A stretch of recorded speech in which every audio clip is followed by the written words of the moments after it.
할렐루야. 한국 민담에 보면 이런 이야기가 있습니다. 최상필이라는 사람이 이제 정육점을 운영하고 있었는데요. 또 옛날에는 양반 천민이 존재하던 시절이니까 또 이런 분들을 놓고 백정이라 이렇게 부르기도 했습니다.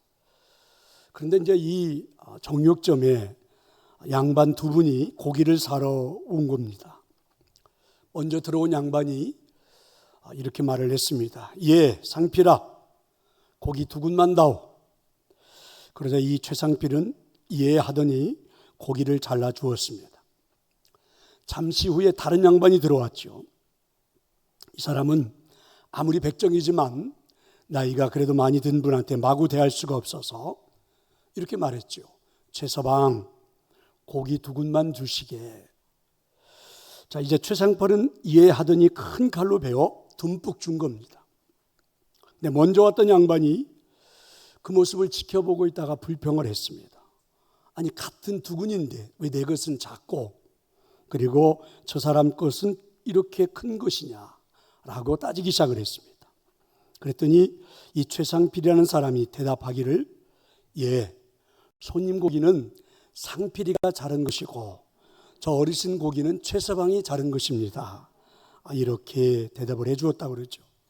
그래서 먼저 온 사람이 할 말을 잃어버리고 그리고 돌아갔다. 이런 이야기입니다.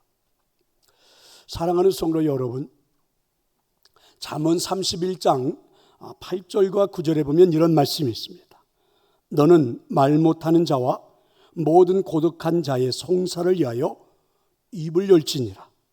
너는 입을 열어 공의로 재판하여 곤고한 자와 궁핍한 자를 신원할지니라.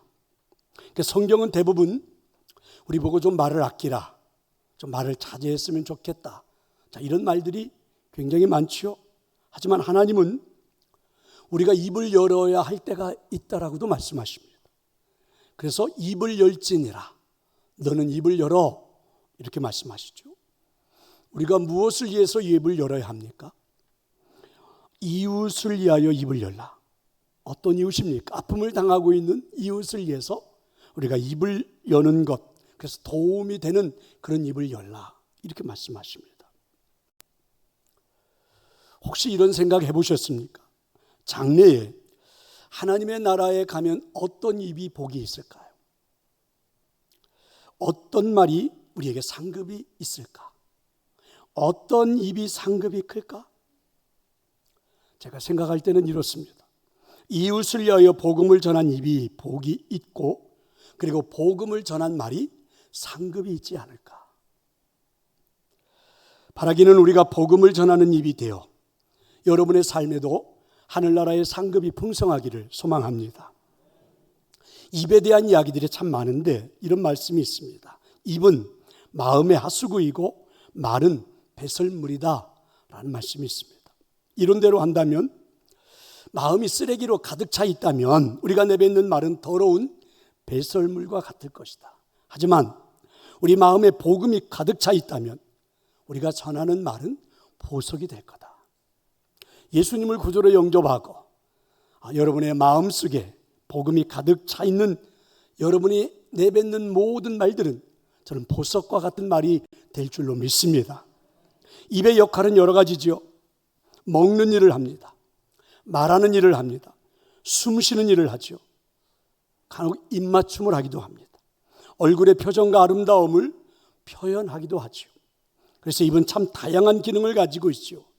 그 중에 가장 중요한 기능을 말해보라 하면 역시 먹는 것, 말하는 것, 이런 기능이 아닐까.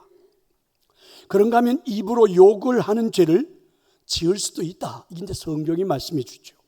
욥기서 2장 10절에 보면 이 모든 일에 욥이 입술로 범죄하지 아니했다. 어느 날 욥의 인생에 불행이 찾아온 거잖아요. 가지고 있던 재산을 다 약탈당했습니다.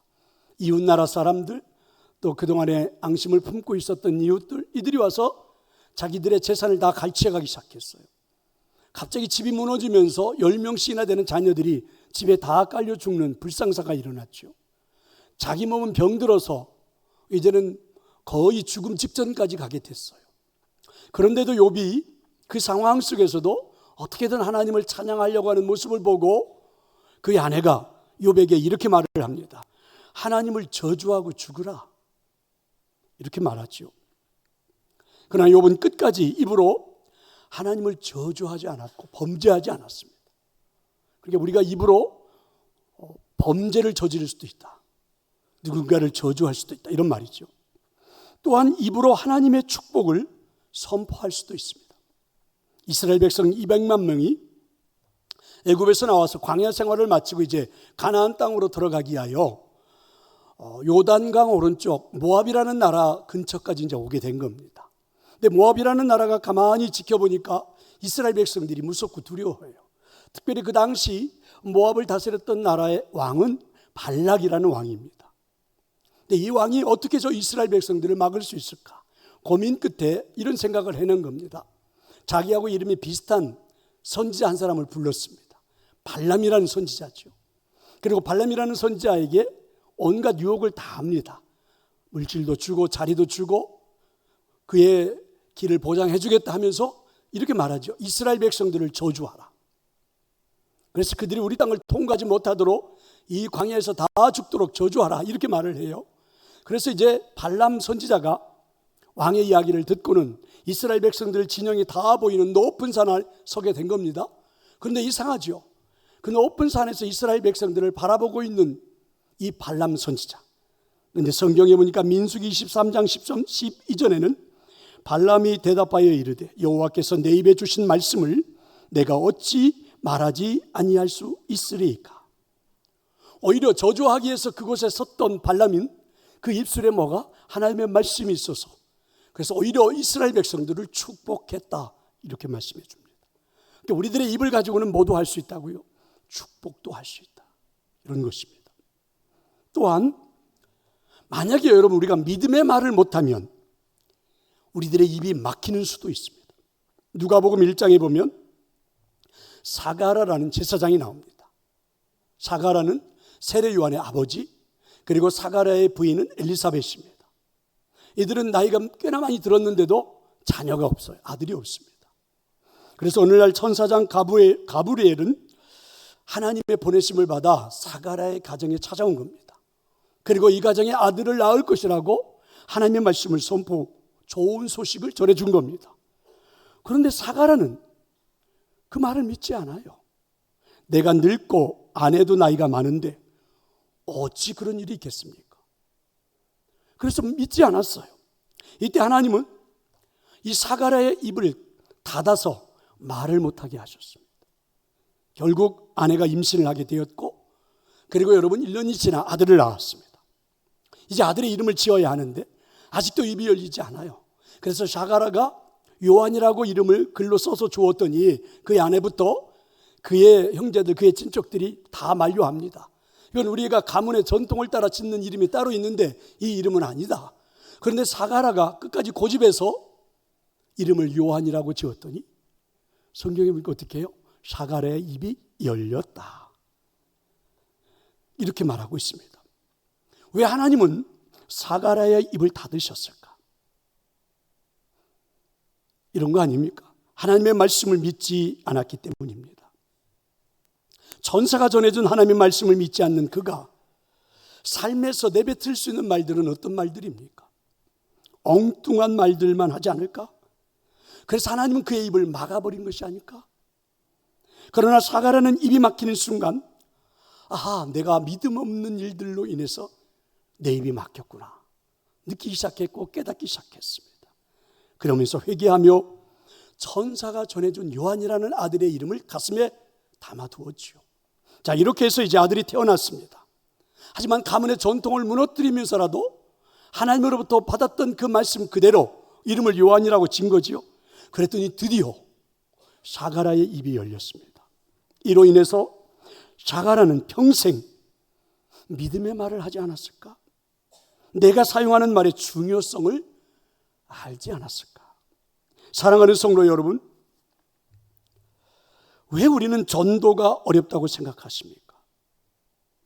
왜 우리는 그 한마디 예수 믿으세요 라는 말을 못하는 걸까?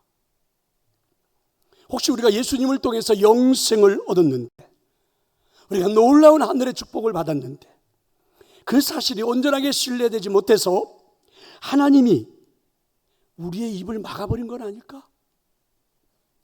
신자인 우리가 늘 하는 말이 세속적인 말만 하기 때문에 막아버린 것은 아닐까? 복음의 말 한마디를 못하고 주저하면서 사는 것은 그래서 하나님이 막으셔서 그런 건 아닐까? 바라기는 이번에 우리 모두가 전도 축제를 통해서 사가랴처럼 예수 믿으세요라고 외칠 수 있다면 여러분 입이 열리지 않을까? 부모님에게, 형제들에게, 배우자에게, 자녀에게, 친구에게 예수 믿으세요 라고 우리가 말하면 우리들의 입이 열릴 수도 있지 않을까? 그래서 사도 바울은 이렇게 기도 부탁을 하죠. 입이 열려 복음의 비밀을 담대히 말하도록 기도해 주세요 라고 부탁합니다. 자, 여러분 19절의 말씀인데 우리 같이 한번 읽어보도록 하겠습니다. 19절의 말씀 같이 한번 읽습니다. 또 나를 위하여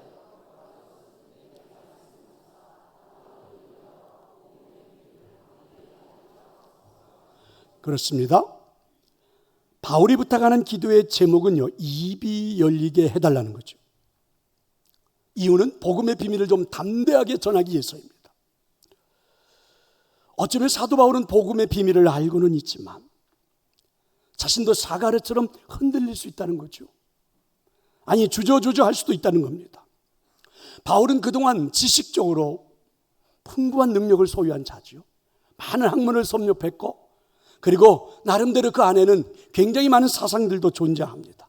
근데 그동안 자기가 섭렵했던 지식을 가지고 복음을 판단한다면 그리고 논리적으로 본다면 맞지 않을 것 같아요. 유대교의 사상으로 지금까지 살아온 나의 인생을 놓고 뒤돌아본다면 이 복음은 맞지 않을 것 같아요. 그러면 나의 입이 막히지 않을까?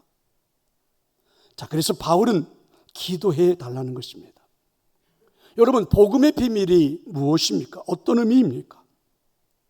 복음은요, 비밀이지만 이미 공개된 비밀 이렇게 말할 수도 있습니다. 믿는 자에게는 이미 비밀이 아니죠. 하지만 믿지 않는 자에게는 도대체 이게 뭔지를 알 수가 없습니다. 비밀은 누구에게나 있습니다. 하지만 언젠가는 풀리죠. 성공의 비밀도 건강의 비밀도 삶의 비밀도 있습니다. 복음은요, 누구에게나 공개되고 누구에게나 열릴 수 있도록 노출되기를 원하는 비밀입니다. 복음은 여러분 결코 값싸지 않은 고귀한 것이지만 누구에게나 공개될 수 있는 것입니다. 예수님이 승천하신 다음에 예수님의 제자들은 이 복음의 비밀을 가슴에 담았죠. 이것 때문에 그들의 인생 전부는 분주하게 움직였습니다. 이 비밀을 전하느라고 고생도 했습니다. 이 복음의 비밀을 말하기 위해서 박해도 받았죠. 이 복음의 비밀을 전하기 위해서 순교도 했습니다. 목포에 살고 있는 어느 목사님의 이야기입니다. 목사님은 만나는 사람들에게 늘 이렇게 인사했다고 그래요. 샬롬, 샬롬 하고 인사를 했다고 그러죠. 하루는 얼굴에 하얀 병색이 짙고 얼굴이 시커먼한 한 분을 만나서 샬롬 이렇게 인사를 한 겁니다. 그랬더니 이분이 그 목사님의 친절에 감동이 되어가지고 여러분 교회를 오게 됐어요. 등록을 하고 신앙생활을 시작했습니다. 약 한 3개월이 지나가는 어느 날 식사를 같이 함께 하자고 하면서 함께 식사하는 자리에서 이분이 목사님에게 이렇게 고백을 했습니다. 나는 돈도 잘 벌었고 명예도 얻었고 가정도 행복했고 평안도 얻고 살았습니다. 그러나 어느 날부터 몸이 피곤하기 시작하고 그리고 얼굴이 붓기 시작하더니 새카맣게 이렇게 되어버렸다는 거예요. 그래서 병원에 가서 검진해 보니까 간암 말기라는 의사의 진단을 받은 겁니다. 의사는 당신은 3개월밖에 못 산다 이렇게 말해준 겁니다. 얼마나 하늘이 무너지는 가슴 철렁했겠어요? 그래서 이제 그 이야기를 가지고 집에 와서 식구들에게 말했습니다. 가족들이 걱정합니다. 일하는 회사에 가서 동료들에게 말했습니다. 동료들이 걱정해요. 친척들, 친구들 다 걱정합니다. 모두가 대부분 다 안타깝게 생각을 해요. 그래서 누구를 만나도 이분을 만나면 다 죽을 것을 염려하는 겁니다. 그래서 이분은 이제 나는 곧 죽을 놈, 나는 곧 죽을 놈 이렇게 생각으로만 가득했죠. 그런데 어느 날 목사님이 자신을 봤는데 알지도 못하는 분이 지나가면서 자신한테 인사를 해주기를 샬롬, 샬롬 하는 겁니다. 모든 사람들이 나보고 다 죽을 놈 하는데 이 목사님만 살롬 이렇게 하더래요. 정신이 번쩍 들었대요. 그래서 나는 죽을 놈이 아니고 살놈이다. 그래서 목사님 말에 소망을 가지고 약도 먹고 의사의 지시를 따르기도 하고 운동을 하기도 하고 몸을 추스렸습니다. 3개월밖에 못 살 것이라고 이야기했는데 3개월이 지나 오히려 건강이 회복되고 몸을 추스리고 일어섰다는. 그래서 이분은 목사님에게 목사님 감사합니다. 내 육신도 내 영혼도 살려주셔서 정말 감사합니다. 이렇게 인사했다고 그래요. 복음의 비밀이 무엇입니까? 여러분, 복음의 비밀은 생명의 이야기입니다. 복음은 영원한 생명이라는 것이죠. 복음의 비밀은 영원한 생명을 어떻게 받을 수 있는가라는 것입니다. 주 예수를 믿으라. 그리하면 구원을 받으리라. 복음입니다. 하지만 여러분, 이 영원한 생명이 누군가에게는 비밀처럼 다루어집니다. 왜 그렇습니까? 믿을 수가 없기 때문에 그렇죠. 비현실적인 이야기처럼 들리기 때문에 그렇습니다. 반면에 여러분, 이 말씀을 주 예수를 믿으라. 그리하면 구원을 받으리라. 이 복음, 이 생명의 이야기를 신뢰하고 받아들이고 행복을 누리고 살아가는 사람들도 엄청 많습니다. 아니, 이 말씀에 이 생명의 인생 전부를 걸고 살아가는 사람들도 있습니다. 하지만 대부분의 사람들이 거부하죠. 그래서 이 과정을 놓고 보면 마치 복음이 비밀처럼 사람들에게 보이는 거죠. 누구나에게 열려 있지만 누구나 복음을 믿지는 않아요. 참 신비할 뿐입니다. 그래서 비밀이죠. 그래서 복음은 비밀처럼 보일 수밖에 없습니다. 여러분, 이 복음이 나의 가치관을 뛰어넘고 내가 살아온 인생 전부의 경험을 뛰어넘고 내가 알고 있는 모든 것들을 더 뛰어넘고 더군다나 이 복음을 외치는 자가 되어 살아간다는 것은 쉬운 일은 아니겠지요. 그것도 생명을 걸고 여러분 복음을 전하는 일을 한다는 것이 더더욱 어렵기도 하겠지요. 하지만 바울은 이 복음의 전생애를 걸어요. 왜냐하면 여기 영원한 생명이 있으니까 이 생명에 전 인생을 걸고 그렇게 살고 싶어요. 그래서 나로 하여금 변치 않도록 내가 가지고 있는 지식, 내가 가지고 있는 가치관, 내가 가지고 있는 유태교라는 문화, 이런 것들 때문에 복음이 내게서 주저하지 않도록 좀 담대하게 외치게 해달라. 이렇게 기도 부탁을 합니다. 성도 여러분, 그렇습니다. 적어도 우리가 이렇게 복음을 외쳐야 우리의 입을 하나님이 막지 않으신 것 아닐까?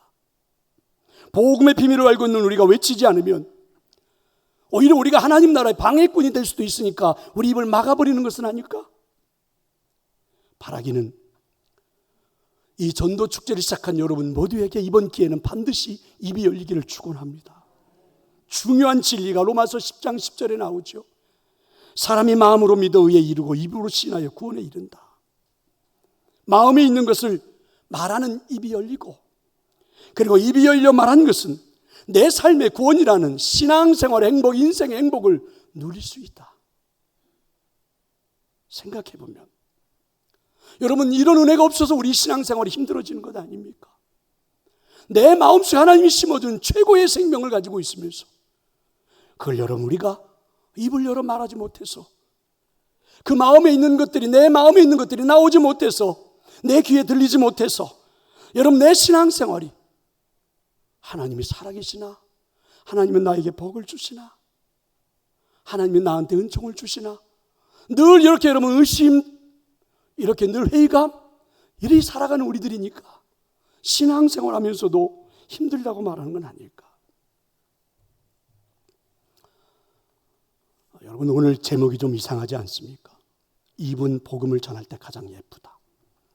언제 우리 입이 가장 예쁠까요? 아름다울까요?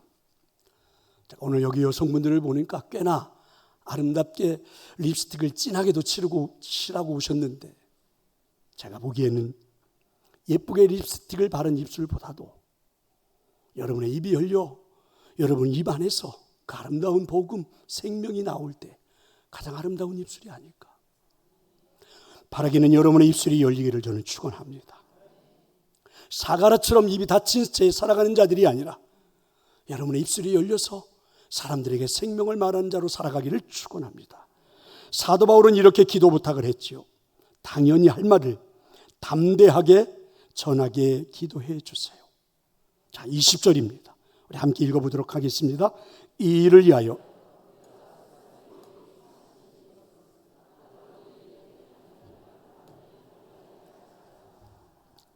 그렇습니다. 사도 바울의 간증이에요. 나는 하나님의 사신이 되었다 이렇게 고백해요. 하나님의 대사가 되었다 이렇게 고백을 해요. 그런데 거기에 수식어가 붙습니다. 이렇게 붙었어요. 쇠사슬에 매인 사신이 되었다. 꼼짝달싹 못하는 사신을 벗어날 수 없는 그런 존재가 되었다라는 표현이겠죠. 전권대사라는 말이 있습니다. 한 나라의 최고 통수권자의 입이 되고 뜻이 되어서 그 나라에 가서 그 나라의 대통령의 모든 일을 감당하는 사람, 이런 사람들을 말하죠. 여러분, 미국에서 9.11 사태의 11주년 기념일입니다. 미국에서 기념일이 벌어지고 있는데 리비아에서는요, 리비아 주재 미국 대사가 폭격으로 사망을 했어요. 끔찍한 일이 벌어졌죠.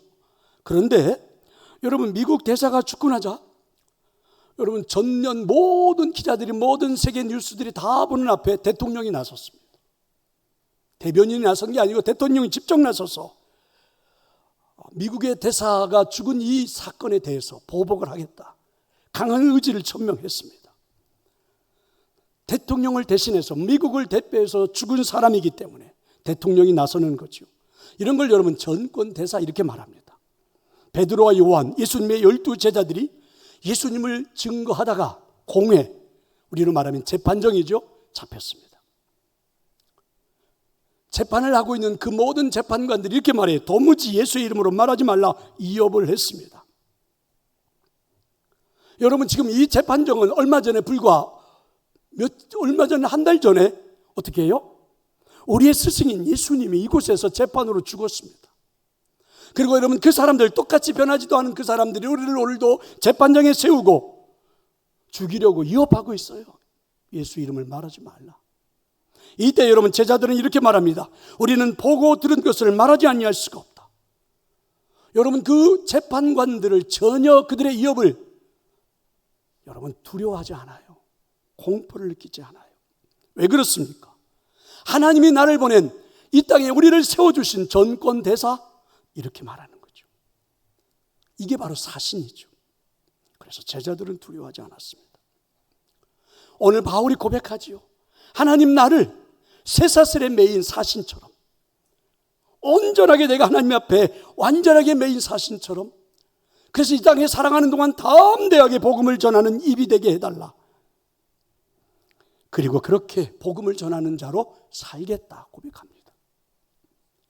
바울도 복음을 전하다가 똑같이 예수님이 돌아가셨고 제자들을 그곳에 세워서 그 중에 야고보를 죽였던 그 재판정에 똑같이 섰습니다. 사람들이 바울을 향하여 위협하기 시작하죠. 바울이 이렇게 말합니다. 나는 범사의 양심을 따라 하나님을 섬겼노라. 대제사장 재판정의 무리들이 그 순간에 바울의 입을 때리기 시작했습니다. 이 입을 치라. 하나님의 말씀을 전하는 그 입이 두려웠기 때문입니다. 하나님의 말씀을 전하는 그 입이, 그 입을 통해서 나오는 말씀이 두려웠기 때문에 그렇죠. 포르투갈에 프란시스 사비에르라고 하는 선교사가 있었습니다. 인도, 중국, 일본 이런 나라까지 다니며 선교했던 분이죠. 1552년 선교지에서 죽임을 당했습니다. 순교했습니다. 근데 그가 죽기 전에 그 나라, 자신의 나라 국왕에게 마지막 유서처럼 이런 편지를 보냈습니다. 왕에게 보낸 그 유서인데 얼마나 당당한지. 이렇습니다. 폐하도 어느 날인가 하나님 앞에 서야 할 날이 있음을 잊지 마십시오. 그날을 위하여 더욱 양심적인 국왕이 되십시오. 사람과 하나님 앞에 겸손한 왕이 되십시오. 그리고 하나님 앞에 부끄러움이 없는 결산의 날을 위해 준비하십시오. 한낱, 여러분, 한낱 그저 국민에 불과한, 백성에 불과한 이 사람이 그 나라의 최고의 권력자인 황제 앞에 여러분 이렇게 당당하게 말할 수 있는 것, 사신이기 때문에 그렇습니다. 성도 여러분, 저와 여러분은 오늘도 이 땅에 살아간 우리의 삶의 모습이 하나님이 그렇게 이 땅에 보낸사신 전권대사와 같다고 생각합니다. 우리의 입이 열려 담대하게 복음을 전하는 그런 그런 인생이 행복하지 않을까? 하늘나라의 전권대사로 세워진 우리가 입을 닫고 살아가는 것, 이거 얼마나 어리석은 일일까? 이사야 선지자는요, 하나님을 만나고 보니 이런 자신의 모습이 부끄러웠습니다. 하나님이 나를 전권대사로 이 세상에 세워놓았는데 제가 그 일을 제대로 하지 못한 채 늘 사람들 앞에 세속적인 이야기만을 들어놓았습니다. 하나님을 보는 순간 제일 부끄러웠던 내 입술, 하나님 불로 찢어주옵소서. 하나님은 천사를 보내어 부젓가락으로, 그리고 이사야의 입을 찢었습니다. 숯불로 찢었죠. 입을 깨끗하게 만들어 주었습니다. 그 후에 하나님이 내가 이 세상에 누구를 보내서 이 세상 사람들을 살릴까 깨울까 할 때에, 여러분, 이사야 선지자가 외치죠. 나를 보내소서. 하나님 저를 보내소서. 후에 이사야는 얼마나 당당하게 그리고 하나님의 말씀을 담대하게 전했는지 모릅니다. 후대에 길이 남는 선지자가 되었죠. 바라기에는 오늘 하나님 우리를 그렇게 이 세상에 전권대사와 같은 존재로 세웠다면 우리도 기도해야 되지 않겠습니까? 우리의 입이 열려 좀 담대하게 복음을 말하는 자로 살아가게 하옵소서. 믿으시기를 축원합니다.